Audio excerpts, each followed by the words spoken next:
हर हर महादेव दोस्तों। सबसे पहले आप सभी को बसंत पंचमी की हार्दिक शुभकामनाएं।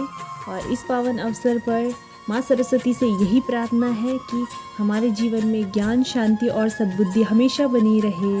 और आप लोगों को तो पता ही था, बारिश भी नहीं हो रही थी और आज के शुभ अवसर पर बारिश का आगमन भी हो गया है। और बोलते हमारे जो उत्तराखंड में होता है, जो हमारी जौ की जो हरियाली होती है वो अपने दरवाजे में लगाई जाती है, जो कि बहुत ही शुभ मानी जाती है। तो हमारे मोर संगार जो होते हैं घर में, जो गढ़वाली होगा उन्हें तो समझ में आ ही गया होगा कि मोर संगार किसे बोलते हैं।